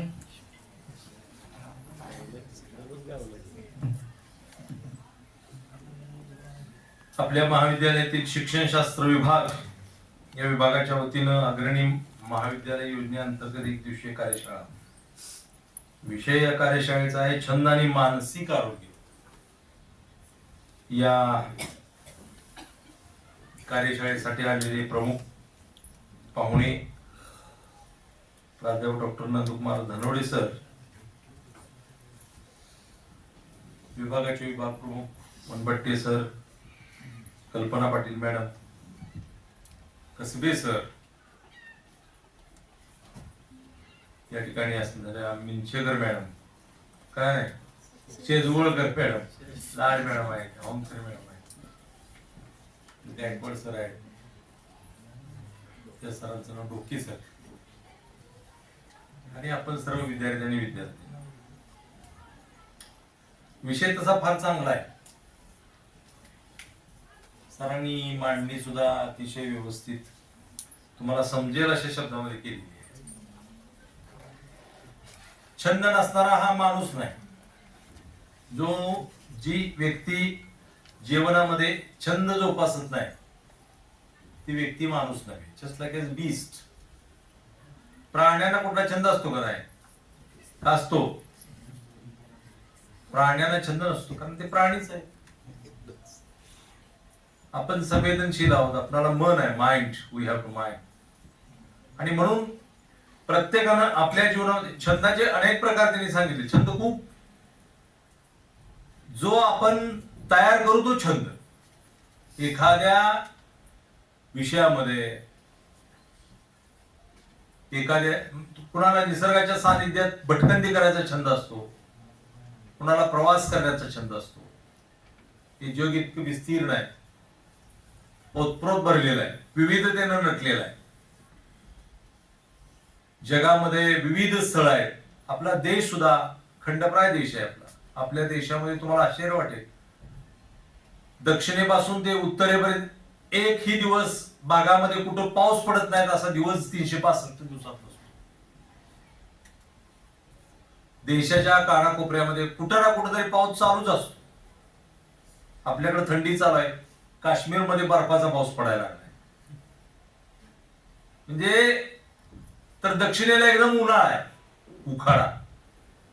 तिथं काही ठिकाणी पाऊस पडतो. केरळमध्ये 4 दिवसावर पाऊस पडतो. घनदाट जंगल आहेत, खूप खोल दूर जाणाऱ्या नद्या आहेत, खूप विस्तीर्ण अशा प्रकारची सागर किनारपट्टी आहे, अनेक पर्वतराजी आहेत, हिमालय आहे, अरवली आहे, सातपुडा आहे, सह्याद्री आहे, खाली निलगिरी हिल्स आहे. आणि या प्रत्येक ठिकाणी भटकंती करायला आवडतं लोकांना. आज लोक खऱ्या अर्थानं बाहेर पडायला लागले, प्रवास करू लागले. पूर्वीच्या काळामध्ये प्रवासाची साधनं फार कमी होती. भटकंती करायला पैसे लागतात, पैसे लोकांच्याकडे नसायचे, त्यामुळे लोक फारसे बाहेर पडत नसत. पूर्वीच्या काळामध्ये हा छंद जोपासणं म्हणजे काय, देवधर्म करणे. एक 15-20 वर्षापूर्वी लोक कुटुंबातले बाहेर पडत असत, पण कशासाठी, देवधर्म करणे, एखाद्या देवाला जाणे, यात्रेला जाणे. पण आज या सगळ्या भ्रमंतीचं स्वरूप हे बदलत चाललेलं आहे. लोकांची अर्थव्यवस्था जशी सुधारली तसे लोक आज बाहेर पडायला लागले. ज्याच्या खिशामध्ये पैसे आहेत ते लोक त्या पद्धतीनं आपला छंद जोपासण्याचा प्लॅन करतात. काही लोक देशांतर्गत प्रवास करून काही ठिकाणांना भेट देण्यासाठी, काही लोक ज्यांच्याकडे पैसे जास्त आहेत ते बाहेर इंटरनॅशनल पर्यटन ज्याला म्हणतो आपण, आंतरदेशीय पर्यटन करतात. जगामधली अनेक सुंदर अशा प्रकारच्या स्थळांचा आनंद घेण्यासाठी हे पर्यटनाचा छंद काही लोक जोपासत असतात, प्रवास करत असतात. कुणाला वाचनाचा छंद असतो. खऱ्या अर्थानं वेगवेगळ्या टप्प्यामध्ये वेगवेगळे छंद जोपासले पाहिजे. तुमचं वय आज कशाचं आहे, कोणता छंद जोपासण्याचा, तर वाचनाचा छंद जोपासण्याचा. तुम्ही जास्तीत जास्त वाचन केलं पाहिजे. जास्तीत जास्त जे वाचनीय आहे ते साहित्य वाचलं पाहिजे. अनेक साहित्यिकांचं साहित्य आहे, अनेक लेखक आहेत, यातून आपल्याला बरचसं घेता येतं. जीवनाला आवश्यक असणारं बरचसं ज्ञान त्यातून उपलब्ध होत असतं. आणि मॅच्युरिटी स्टेजला तुम्ही दुसरा छंद जोपासू शकता. तुम्ही कुठंतरी स्थिर सावध झाला, एखादी नोकरी मिळाली, तुम्हाला वेगवेगळे छंद.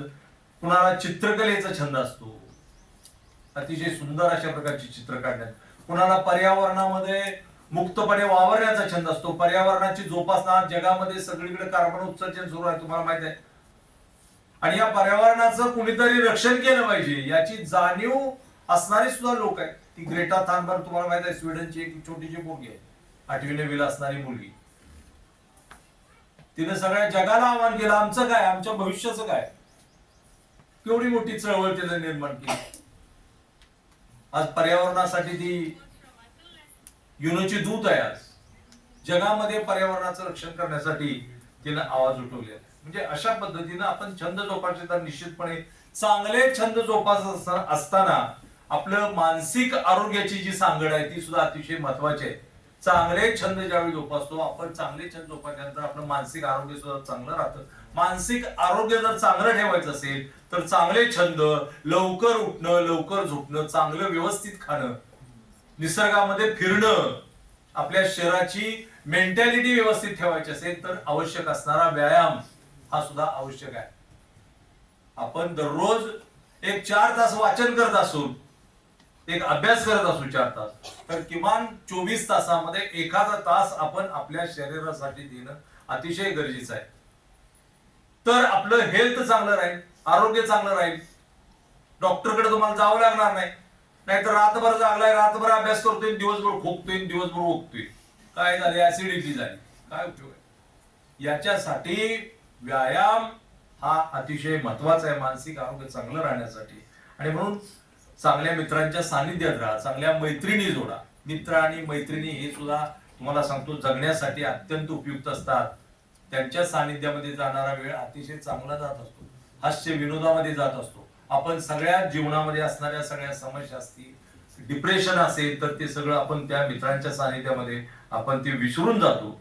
आणि म्हणून चांगले मित्र जोडणं या वयामध्ये हे सुद्धा अतिशय गरजेचं आहे. तेव्हा या विषयाला खऱ्या अर्थानं धनवडे सरांनी अतिशय चांगल्या पद्धतीनं मांडलेलं आहे. मला वनपट्टे सरांनी या ठिकाणी अध्यक्ष म्हणून विचार व्यक्त करण्याची संधी दिली. मी त्यांच्या विभागाचा आभारी आहे. आपणा सर्वांना धन्यवाद देतो आणि मी माझे 2 शब्द सांगतो. धन्यवाद. यानंतर आजच्या कार्यक्रमाच्या आभाराचे गोड काम करण्यासाठी मी प्राध्यापिका शुभांगी लाड मॅडमांना विनंती करते. रयत शिक्षण संस्थेचे सद्गुरू गाडगे महाराज कॉलेज कराड शिक्षणशास्त्र विभागाअंतर्गत अग्रणी महाविद्यालयामध्ये छंद आणि मानसिक आरोग्य या विषयावर आपले विचार व्यक्त करण्यासाठी या कार्यक्रमाचे प्रमुख पाहुणे म्हणून प्राध्यापक doctor Nandkumar Dhanawade sir, Azad college of education Satara हे या ठिकाणी उपस्थित राहिले आणि आपल्याला बहुमोल असं मार्गदर्शन केलं. त्याबद्दल मी त्यांचे महाविद्यालयातर्फे आभार मानते. हा कार्यक्रम घेण्यासाठी या महाविद्यालयाचे प्राचार्य माननीय डॉक्टर मोहन राजमाने सर यांनी परवानगी दिली, त्याबद्दल मी त्यांचेही आभार मानते. या कार्यक्रमासाठी कला विभागाचे उपप्राचार्य माननीय प्राध्यापक नेताजी सूर्यवंशी सर उपस्थित राहिले आणि त्यांनी अध्यक्षस्थान भूषविलं, त्यांचेही मी आभार मानते. या कार्यक्रमासाठी मानसशास्त्र विभाग प्रमुख डॉक्टर कल्पना पाटील मॅडम, हिंदी विभागाचे कसबे सर, संस्कृत विभागाचे निकम सर, त्यानंतर गायकवाड सर, डोके सर, मधाळे सर, त्यानंतर ह्या औंधकर मॅडम, त्याचबरोबर माझे सर्व सहकारी प्राध्यापक, विद्यार्थिनी उपस्थित राहिला आणि बहुमोल असं सहकार्य केलं, त्याबद्दल मी सर्वांचे आभार मानते. सूत्रसंचालन करणाऱ्या वाघमारे मॅडम, त्यांचंही आभार मानते.